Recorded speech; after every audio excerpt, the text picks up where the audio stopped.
لك الحمد يا الله لك الشكر يا الله اللهم صل على سيدنا محمد الوصف والوحي ورسالة إكمال وعلى آله وصحبه وسلم تسليما صلاة والسلام عليك يا سيدي يا رسول الله صلى الله عليه وسلم. اور ایک مرتبہ درود شریف.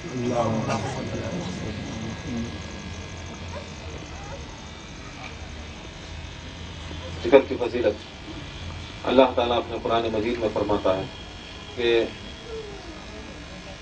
وَرَفَعْنَا لَكَ ذِكْرَكَ، میں نے اے حبیب تمہارے ذکر کو بلند کیا. قرآن مجید میں آیت ہے، اللہ تعالیٰ فرماتا ہے میں نے تمہارے اے حبیب تمہارے میں ذکر کو بلند کیا.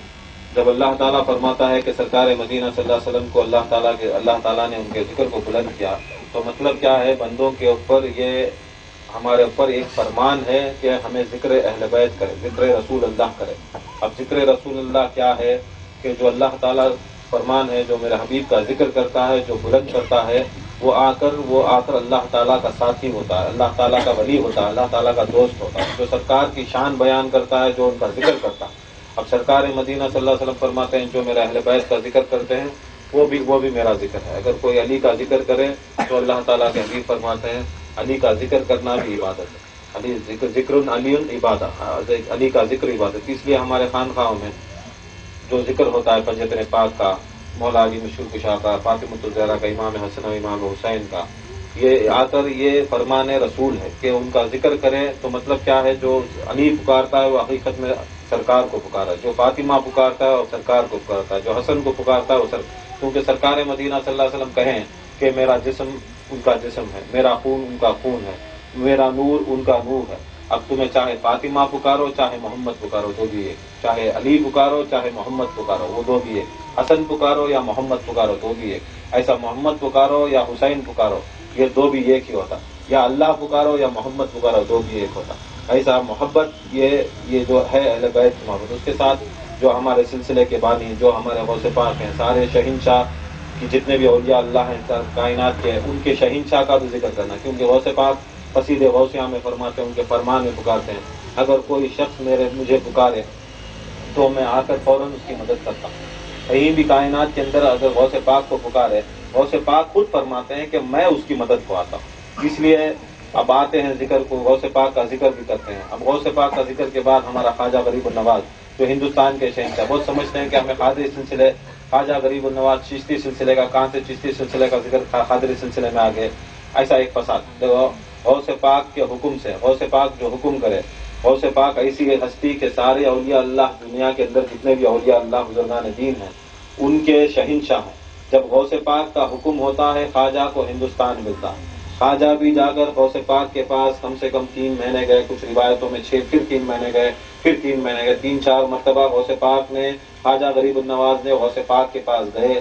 غوث پاک کے پاس جانے کا مطلب یہ نہیں ہو شاید ہوگا کہ غوث پاک شیخ عبد القادر جیلانی خواجہ غریب النواز سے محبت کرتے ہیں، اور وہ بھی ساری کائنات کے جتنے بھی اولیاء اللہ ہیں غوث پاک کے مرید ہیں. خواجہ غریب النواز بھی حقیقت میں قادری ہیں. اسی لیے یہ سمجھنا نہیں کہ وہ چشتی ہیں. سلسلہ جو بھی ہے غوث پاک کا جو بھی خلیفہ اب ہندوستان کے لیے جیسا وکیل تھے، ایسا قادری سلسلے کے اندر غوث پاک کے وکیل ہندوستان کے لیے خواجہ غریب النواز. خواجہ غریب النواز وکالت کس نے دی؟ غوث اعظم دستگیر نے دی. ایسے ویسے لوگوں نے جو آئے وکالت دے ڈالے مجھے معلوم نہیں، ایسے شیخوں نے نہیں دی. جو دیے خواجہ غریب النواز کو جو وکالت ملی، ہندوستان کی شہنشاہیت ملی، دینے والا کون؟ غوث اعظم دستگیر شیخ عبد القادر جیلانی. جو دیتی یہ ایک بار جب بول ڈالے کہ خواجہ میرا ہندوستان کے اندر شہنشاہ، قیامت تک بھی کوئی دنیا کے اندر کائنات کے اندر ان کی شہنشاہیت کو بدلا نہیں سکتا. وہ آ کر ہندوستان کے ہر سلسلے کے واسطے بھی وکیل، ہر سلسلے کے واسطے بھی شہنشاہ. اس لیے اگر ان کا نام خانقاہ میں نہیں تو سمجھ لینا ہندوستان کے وکیل کا نام نہیں. ہندوستان کے جو حقیقت میں جو وکیل ہیں، جو وکیل ہمارے سلسلے کے وکیل ہند یہ ہیں، مگر پورے ہندوستان کے سارے سلسلوں کے وکیل ہیں خواجہ غریب النواز. اور ان کو بنایا کون؟ ہمارے غوث اعظم دستگیر ہے. یہ نہیں ذرا دن پہلے وکیل بنایا شیخ، بعد میں مجھے وکیلش نہیں بنایا. ایسا دوغلے انسان کے ہاتھ میں نہ ہمیں بیعت لیے نہ ہمیں آ کو ان کے پیچھے جاتے. تو یہ خیال رکھنا، خواجہ کی محبت بھی رکھو. ہندوستان کے اندر انہی کے صدقے میں سارے اولیاء اللہ جو بھی بننا، خواجہ کی محبت ہمارے اوپر جیسی لازم ہے اہل بیت کی محبت، ہندوستان کے اندر بھی خواجہ کی محبت لازم ہے. کیونکہ سرکار مدینہ صلی اللہ علیہ وسلم کا قول ہے، دیکھو یہ اہل بیت رسول اللہ صلی اللہ علیہ وسلم، کیوں زیادہ آدمیاں بیزار ہو جاتی کہ کیا پریشان ہوتی کیا انہوں اہل بیت کی شان؟ کیونکہ ہے دو چیز چھوڑے گئے سرکار مدینہ صلی اللہ علیہ وسلم، دو چیزاں چھوڑے گئے امت کے واسطے، یا قرآن ایک اہل بیت۔ اب یہ دو چیزوں کے بارے میں سننا بولنے آتا، نہ دوسرے چیزوں کے نہ بارے میں ہمیں سنتی، نہ سمجھ میں آتا، نہ ہمیں بولتی۔ صرف دو چیزیں، قرآن بولو قرآن کے تحت بولیں گے، حدیث بولو حدیث کی تحت بولیں گے، اہل بیت کی شان بولو اہل بیت کی شان کریں گے۔ باقی کے جو بھی ان کے غلام ہیں اہل بیت کے شان میں، جو بھی اہل بیت کے چاہنے والے ہیں ان کی شان کریں۔ باقی کا جو دشمن اہل بیت ہیں ان کا ہم نہ سمجھ میں بھی نہیں آتا، نہ ہمیں اس کے بارے میں ہم نہ وکیل ہند سکھائے، نہ ہم نہ سمجھ میں آتا کہ دوسروں کی شان کرنے کے واسطے، کیونکہ دو چیز چھوڑے ہیں انہی کو سرکار مدینہ صلی اللہ علیہ وسلم فرماتے ہیں ان کا دامن مضبوطی سے تھامنا۔ اب انہی کا دامن تھامنا، اور ان کا دامن تھامنے والے یہی جنت والے، یہی آب کوثر پینے والے۔ دوسرا کیا بھی کر لو کدھر بھی کر لو، یہ دامن چھوڑ کو قرآن کا اہل بیت کا دوسرا صراط المستقیم ہے نہیں۔ اب صراط المستقیم یہ دو چیز آئیں گے تو ان کے بارے میں تو بولنا، خانقاہ کھلتی سوچ اس کے بارے میں۔ تو سرکار مدینہ صلی اللہ علیہ وسلم فرماتے ہیں، کل بھی بولے ہمارے خانقاہ میں کہ سرکار دو عالم صلی اللہ علیہ وسلم فرماتے ہیں، یہ سنو غور سے سنو، سرکار کیا بولتی ہیں جب قرآن مجید میں آیت اترتی ہے کہ تمہاری اجر رسالت، پچھلی مرتبہ بولے اجر رسالت کیا ہے، سرکار جو کام کیے جو کرے، تمہیں آپ کو مسلمان بننے کے اگر سرٹیفکیٹ لینا، تمہیں مسلمان کو سرکار مدینہ تم نہ بولنا، تمہیں نہیں بولنے نہ تو ہمیں بولنا نہیں، ہمیں سرکار کو چاہتی ہیں، مولا علی کو چاہتی ہیں، شیخ کو چاہتی ہیں، وکیل کو، تمہیں بولنا، تمہیں بول لیا تو تمہاری محبت کی، تمہارا سرکار بولنا، تم سرکار مدینہ بولنا یہ میرا امتی، غوث اعظم بولنا یہ میرا مرید، وکیل ہند بولنا انہیں میرا مرید، انہیں میرا خلیفہ، وہ نو بولے تو تم نہ ہے صحیح سے، تمہیں بول لیا تو نہیں، پیچھے سے تمہیں کتنے بھی جانے بولے تھے مگر یہ حقیقت نہیں۔ تو سرکار مدینہ صلی اللہ علیہ وسلم کا فرمان ہے، جب یہ آیت اتری تو اللہ کا حکم بھی ہے کہ اگر وہ مسلمان ہونا ہے، مسلمان مرید نہیں، مسلمان ہونا تو اہل بیت کی محبت ہونا، قرابت داروں کی محبت ہونا۔ قرابت دار کون ہے؟ یہ علی، یہ حسن، یہ فاطمہ، یہ حسن حسین علی فاطمہ، یہ قرابت دار۔ سرکار مدینہ صلی اللہ علیہ وسلم بولتی ہیں ہاں اولئک، یہ میرے اہل بیت سے، یا اللہ جو ان سے محبت کرے، جو میرے اہل بیت سے محبت کرے، جو علی فاطمہ حسن حسین سے محبت کرے، یا اللہ تو انہی لوگوں سے مدد کر، تو انہی لوگوں سے محبت کر۔ یہ نہیں کہ ہاں بیچ میں کسی بھی لیے نہیں، نہ کوئی بڑے سے بڑے آدمی کو لیے، نہ کوئی صحابہ کو لیے، کسی کو نہیں لیے۔ کیا بولے؟ یہ چار ہیں، یا اللہ دو ان سے محبت کرتا، جو ان سے محبت کرتا، صرف ان سے محبت کرتا، یا اللہ ان لوگوں کو تو محبت کر۔ کون لوگ اگر محبت کر رہے ہیں ان سے، ان لوگوں کو تو محبت کر۔ جو لوگ ان سے محبت نہیں کرتے، یا اللہ تو ان لوگوں سے نفرت کر۔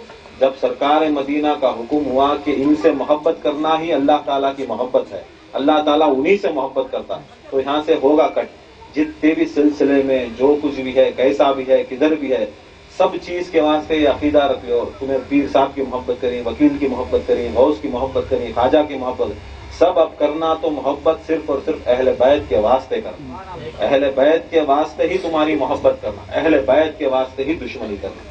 اگر اہل بیت کو چھوڑ کر اگر محبت چونکہ خالصتاً ان کو ہٹا کو اہل بیت کو اٹھا کو ہمیں ڈائریکٹ شیخ سے محبت کرتے ہیں، ڈائریکٹ وکیل سے محبت کرتے ہیں، تو سمجھ لینا وہ محبت نہیں ہوتی، وہ عداوت ہو جاتی۔ ہمیں کسی بھی محبت کر رہی صرف ان کی نسبت سے، وکیل ہند کو محبت کرے، اولیاء اللہ کو محبت، ان کی نسبت اہل بیت سے ہے، خواجہ کی نسبت امام حسین سے ہے، غوث پاک کی نسبت اہل بیت اطہار سے ہے، یہ سب آ کر اہل بیت کے اطہار سے نسبت کرتی ہیں، اولیاء اللہ ہمیں ان سے نسبت رکھتی ہیں، کیوں؟ ان کے ساتھ ملے تو انہوں اہل بیت تک ہمیں پہنچا دی۔ اگر یہ انسان کوئی بزرگ انسان، کوئی خلیفہ ہو، کوئی مرید ہو، اہل بیت تک نہیں پہنچا سکتا، سمجھ لینا اس کے پیچھے جانا بیکار۔ تو یہ خیال رکھو، سلسلے کے اندر یہ بار بار یہ تمہارے دماغ میں، تمہارے دلا میں بھرا کیوں جاتا ہے کہ وہ بولو تو حقیقت، یہ حقیقت اسلام کی حقیقت، دین کی یہی حقیقت، اس کے سوا کوئی حقیقت نہیں۔ اللہ تعالیٰ قرآن مجید میں بھی فرماتا ہے، دیکھو خبر کا دن ہے، عذاب کا دن ہے، وہ آ کر قیامت کا دن ہے، جہاں پر آ کر سارے لوگوں کو ان کی خبروں میں سے اٹھایا جائے، تقریباً یہ کہ قبر سے 70 مردے اٹھیں گے۔ اب پورے مردے اٹھتی، سب جنے کے ہاتھ میں کیا ہوتا ہے؟ بلالک جاگو، محشر کا میدان ہوتا ہے۔ محشر کا میدان حدیثوں میں آتا ہے عرفات کا میدان، جو مکے میں حج کو جائیں وہاں عرفات کا میدان ہے۔ اللہ تعالیٰ وہاں پر سارے جہاں دفن ہوئے تو بھی کیا کرتا ہے؟ اللہ تعالیٰ یہاں سے اٹھاتا ہے، سب کو بلاتا ہوتا، سب کو بلاتا ہے محشر کا میدان۔ اللہ تعالیٰ وہاں پر کرسی ڈالتا ہے، سرکار مدینہ صلی اللہ علیہ وسلم دائیں طرف، مولا علی بائیں طرف بیٹھے ہیں، اللہ تعالیٰ بیچ میں بیٹھا ہوا ہوتا ہے، سب نور کا قصہ۔ جب سارے لوگ آتے ہیں، سب لوگ آتے ہیں، تب کیا ہوتا ہے؟ محشر کا فیصلہ۔ یہ محشر کا دن ایسا دن ہے، یہ ایک دن 50,000 سال کا دن، ایک دن دنیا کے نہیں، وہاں کے 50,000 سال. اب وہاں کے 50,000 سال اللہ عالم کتنے سال، خالی 1 منٹ میں 50,000 سال کا دن. اب یہاں سے تمہیں یہاں دفن ہوئے، مدور میں دفن ہوئے، چلے کو تمہیں عرفات کو جاؤ. جیسا جسم کے ساتھ اٹھاتا، جیسا جیسا تمہارے دنیا کے اندر تمہارے اعمال تھے، ویسا ویسا اٹھاتا. مطلب کیا ہے؟ اگر اس کے اعمال بغض کے ہیں، کینہ کے ہیں، اگر بغض کرتا ہے تو سپلک کی صورت میں سپلک بنا کر اٹھاتا. اللہ تعالیٰ اگر انہیں آ کر ناپاک کرتا اسے کتے کی صورت میں اٹھاتا. اگر انہیں آ کر پھوٹ ڈالتا، انہیں آ کر غلاظت میں ذکر کو نہیں آتا، انہیں مردار گدھے کے سر کا گدھا کیسا رہتا، گدھے کی صورت میں اٹھاتا. یہ سب آ کر کیا بھی ہمیں بنا کو بول رہے ہیں. خود سرکار مدینہ صلی اللہ علیہ وسلم بول رہے ہیں جیسا جیسا محشر کے چور ہے تو اس کے سینوں اس کی پیشانی کے اوپر چور لکھا جاتا. اگر ذکر کو نہیں آتا، سرکار مدینہ صلی اللہ علیہ وسلم کیا بولے، انہیں مردار گدھے کی صورت ہو جاتی ہے، گدھے کی طرف. اب پوری کائنات کے اندر سبھی ایک ٹائم کو چھوٹ رہی، سب جنے دیکھ رہی. یہاں کتنا کی ڈو کر لیتا ہے، میں گھر میں کریا ذکر، میرے جورو بچوں کے ساتھ کریا، میں نائٹ میں کر ڈالیا، میں جا کو محبت سے کر ڈالیا، سب چلتا ہے. جب ذکر کی محفل ہوتی ہے، ذکر کی محفل کے اندر آنا ضروری. اگر نہیں آئے تو کیا ہے، گدھے کا تو سرکار مدن میں بولا ہے، گدھے کی صورت میں ملا.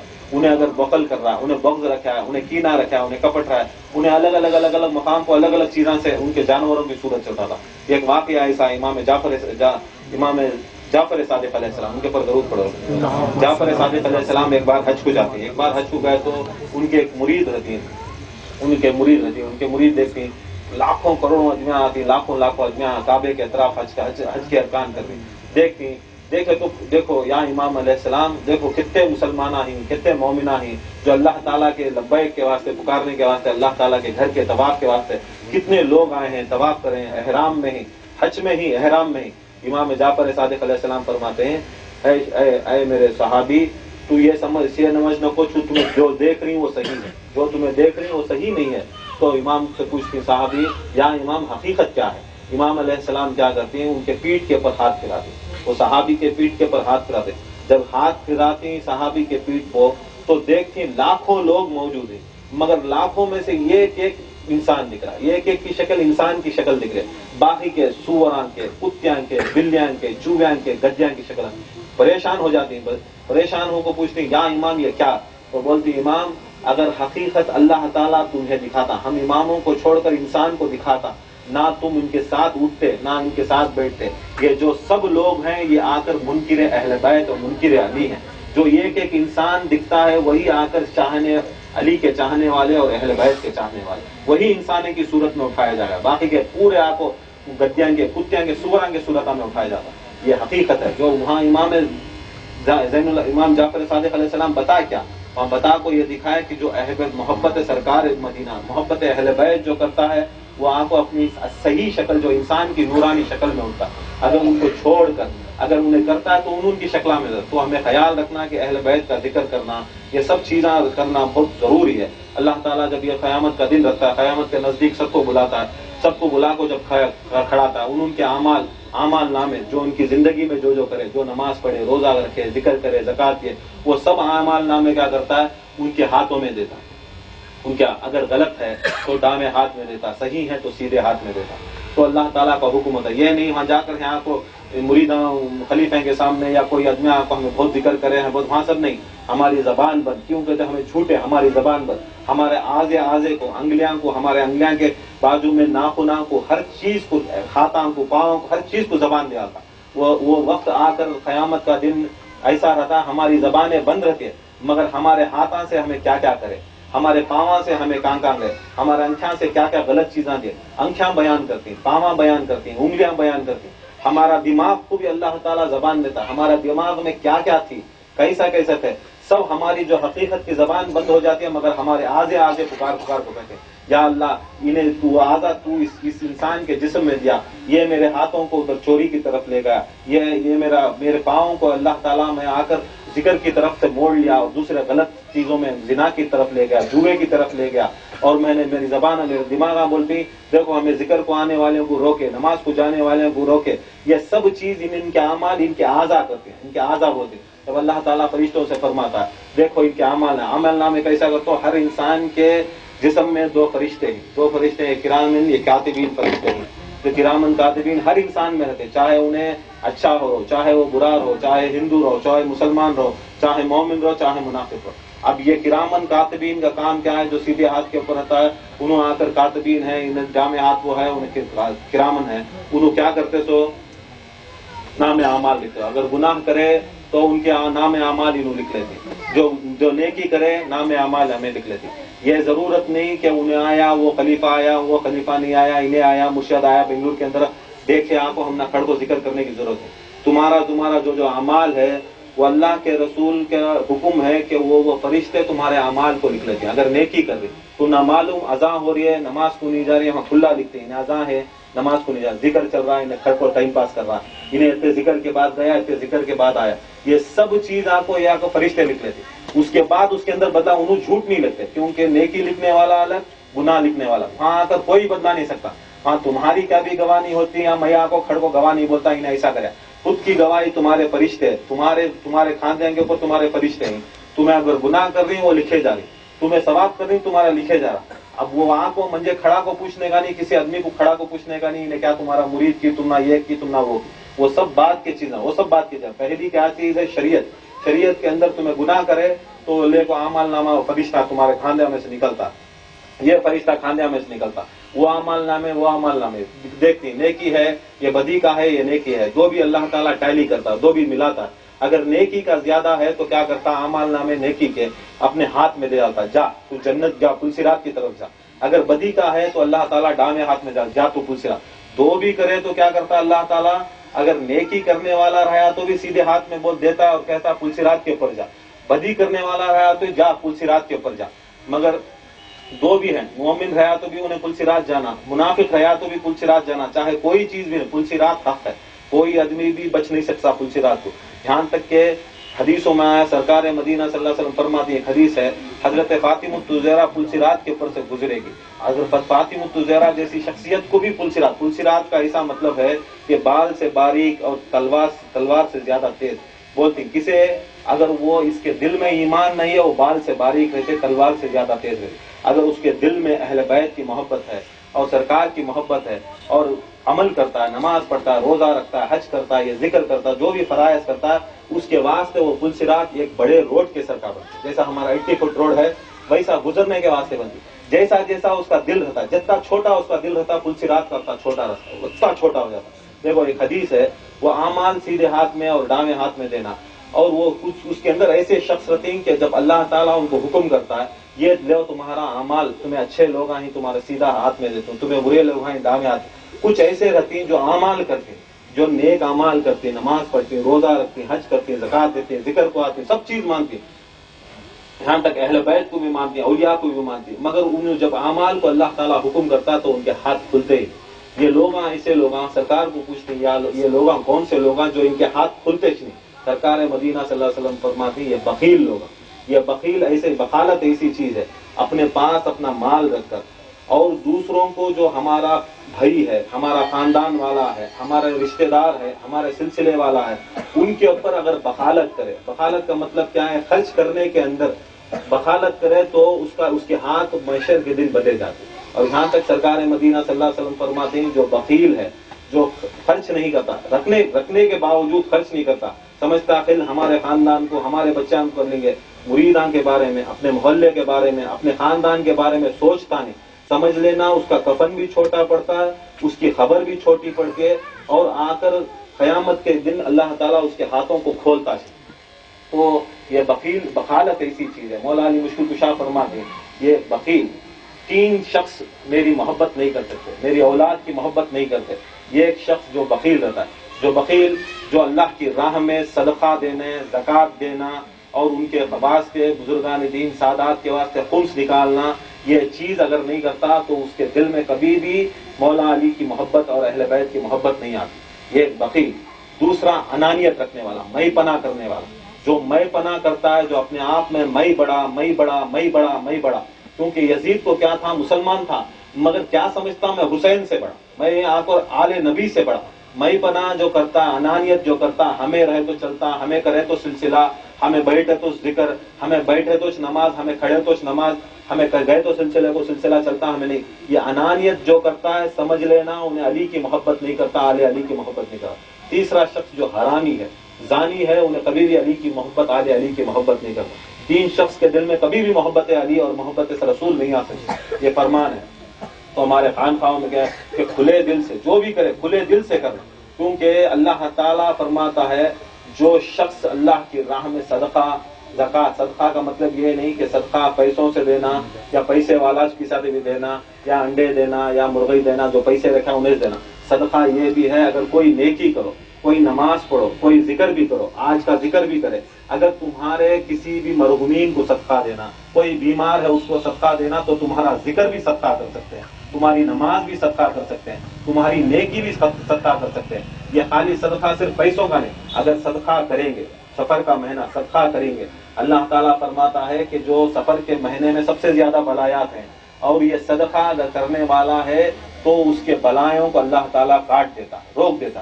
سب سے زیادہ اس مہینے میں بلائیں بیماریاں، اگر صدقہ رد البلا ہے، صدقہ رد الموت ہے۔ اگر تمہاری موت ہے تو سیکھو، صدقہ دینا سیکھو، یہ ضروری نہیں لاکھوں روپے لے لگا دو، تمہارا صدقہ دن میں اگر 1 روپیہ دے رہی تو روز 1 روپیہ صدقہ دو، اپنی جان کا صدقہ دو، تمہارے بچوں کا صدقہ دو، تمہارے مرشد کا صدقہ دو، تمہارے چاہنے والوں کا صدقہ۔ یہ ضرور نہیں تمہارا پیسہ دیکھا جاتا ہے، اللہ کے راہ میں تمہارے کتنے پیسے دیکھے نہیں جاتے، تمہیں خالص دل سے اگر 1 روپیہ بھی دے رہی اللہ تعالیٰ یہ آ کر یہ عمل یکساں کرنا، یہ نہیں ایک دن یہ چھوڑا، 1 روپیہ بھی دے رہی تو اللہ کی راہ میں روز 1 روپیہ تمہاری جان کا دے۔ جب تمہیں اللہ کی راہ میں صدقہ دیتی تو اللہ کی ساری کائنات تمہاری محافظ بن جاتی، تمہاری حفاظت کرنے والی بن جاتی۔ اب کی انسانوں کو ہم نہ پریشانیاں، بڑے بڑے دھندے میں خرابی یا بیماریاں، ہمارے نام سے ہمیں صدقہ نہیں، ہمارے نام سے ہمیں صدقہ نہیں کرتے، ہماری اولاد کے نام سے ہمیں صدقہ نہیں دیتے، ہمیں کو کوئی غریب کو غربا کو کھلاتے نہیں۔ یہ چیزیں اگر ہمیں کرے نہیں تو ہم نہ واسطے دعا کہاں لگتی۔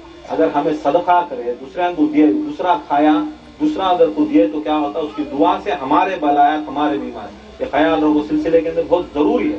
اگر یہ صدقہ اور خیرات نہیں کرے تو سمجھ لینا وہ انہیں آپ کو مسلمان نہیں ہے، مسلمان ہواش نہیں۔ اور جب یہ پل صراط کا راستہ ہے، پل صراط کے بعد پل صراط ہوتی ہے، پل صراط کے پاس ایسا چیز ہے، یہ پل صراط ایسی چیز ہے بال سے بال تربا سے زیادہ، مگر پل صراط کے اندر بھی قرآن مجید میں اللہ تعالیٰ فرماتا ہے چاہے مومن ہو چاہے منافق، وہاں سے ہی آ کر سارے مومن اور منافق اور مشرک پل صراط کے اوپر سے ہی گر کر کٹ کر جہنم میں جانا۔ سب سے جہنم کو کوئی لے کر جاتا نہیں، جہنم کو لے جا کو کھوند بھی ڈالتا نہیں۔ جہنم کیا ہوتی ہے؟ جہنم کی آگ نیچے جلتی ہے، پل صراط کا راستہ اوپر ہوتا ہے، بال سے باریک رہتا ہے، تلوار سے تیز رہتا ہے، ساری دنیا کے لوگوں کو اس کے اوپر چلنا۔ اب وہاں سے چاہو تمہیں جہنم میں کٹو گرتے، اگر وہ پار ہو گئے تو سمجھ لینا جنت کو چلے گا۔ اب پل صراط میں بھی قرآن مجید میں فرماتے ہیں 7 چوکیاں، 7 چیک پوسٹاں، پل صراط میں بھی 7 چیک پوسٹاں۔ یہ نہیں کہ ذکر کر لیے، مرید بن گئے، علی علی بول ڈالے، حسین حسین بول ڈالے، یہ خالی اس کے چوکیاں نہیں، تمہیں سمجھ لو اگر یہ سب چیزاں کرنا، یہ پل صراط، یہ ائمہ اہل بیت، یہ 12 امام، خود مولا علی مشکل کا سرکار مدینہ صلی اللہ علیہ وسلم کا قول ہے کہ 7 چوکیاں ہیں، 7 چوکیاں کے اندر ہر انسان گزرنا۔ پہلی چوکی، جو پہلی چوکی آتی ہے پل صراط کے اوپر، وہ پہلی چوکی آپ کو علی اور آل علی کی محبت ہے، مولا علی کی محبت۔ پہلی چوکی کے اوپر جو بھی تولا جاتا ہے، جو بھی ہونا جاتا ہے، وہ علی اور آل علی کی محبت۔ جس کے دل میں علی اور آل علی کی محبت ہوتی ہے، جو ان کے نام سے کھلاتا ہے، پلاتا ہے، غم میں غم کرتا ہے، خوشی میں خوشی کرتا ہے، انہیں پہلی چوکی پار کر لیتا۔ دوسری چوکی جانا، اور ایک ایک چوکی کی مسافت، ایک ایک اگر باہر کی وہ چوکی، اب ہمیں گئے بنگلور سے مزدور کو آنا، بیچ میں چیک پوسٹ ملتی، پولیس والے ڈالے، ایسے 7 چیک پوسٹ، پہلا چیک پوسٹ، اور وہاں سے مسافت ایسے 500 سال کی مسافت، وہ بھی یہاں کے نہیں، وہاں کے 500، کہتے ہزاروں سال کے، کہتے ہزاروں سال چلنے کے بعد جہنم کی آگ نیچے سے، پریشانی نیچے سے، اس کے اوپر جاتے ہی جا کو پہلی چوکی میں اگر تمہیں علی اور آل علی کی محبت کرتی تو وہ چوکی سے پار ہوگی۔ دوسری چوکی یہ نہیں علی اور آل علی کی محبت کرتا لے ہمیں پار ہوگی، دوسری چوکی صرف نماز کے مطابق پہنچا جائے گا، نماز کے مطابق دوسری چوکی میں اگر انہیں علی اور آل علی کی محبت کرتا، بے نمازی ہے، اس چوکی کے نیچے سے اللہ کے فرشتے اسے گرا جائے۔ پہلی دوسری چوکی نماز کی، اس کے واسطے نماز ضروری، کوئی خلیفہ پٹھو سیاہ کو بولیں دے نہیں بولیں دے، نماز ہمارے اوپر فرض ہے۔ نماز کی بھی کسی حالت کسی قیمت کے اوپر کوئی زمانے کا بڑے سے بڑا غوث ہوں دے، انہیں کتنا بڑا پٹھو سی خلیفہ ہوں دے، انہیں کوئی سی مزدور کا سب سے بڑا نائب ہو، کوئی آ کر کائنات کے اندر نماز کو رد نہیں کر سکتا۔ وقت ملیا، عشاء کا ٹائم ہے، عورتوں کو بھی ہوں دے، مردوں کو، کوئی پیر نہیں بخشا سکتا، نماز کو کوئی نہیں بخشا سکتا۔ یہ کان کھول کو سن لو، کوئی پیر ہوندے کوئی غوث ہوندے نماز کو کوئی معاف نہیں کرا. اللہ تعالیٰ کا حکم یہ کہ اگر نماز فرض چھوڑیں گے تو 30 لاکھ برس اللہ تعالیٰ فرماتا ہے جہنم کی آگ میں جلنا. جلنا تو جلنا 30 لاکھ برس کے بعد تمہیں جنت میں ڈال دیں. یہ ایک نماز چھوڑے. اب حساب ڈال جو کہتے نماز نہ چھوڑے کہتے لاکھ سال جلنا. وہاں تو ہاں حساب کتاب نہیں دیکھے تو یہ سلسلے والا وہ سلسلے والا. وہاں سلسلے کی بات نہیں, اللہ تعالیٰ کے حکم کی بات ہے. 30 لاکھ برس جلنا تو 30 لاکھ برس جلنا. یہ کیسا؟ اب یہاں سے میں جارڈن گیا, پاکستان گیا, عراق گیا, ایران گیا, کہاں تھی گیا. اب پاسپورٹ کی ضرورت, بغیر پاسپورٹ کے میں ہندوستان چھوڑ کو جا نہیں سکتا. جا سکتا ہوں کیا پاسپورٹ کے؟ کیونکہ یہ ضروری کہ یہاں کا میں آ کر یہاں سٹیزن شپ میں آپ کو یہاں کا ایک سرٹیفکیٹ لے جانا. اب دنیا کے اندر مر گئے, مرنے کے بعد دوسری دنیا کا پاسپورٹ تمہاری نماز.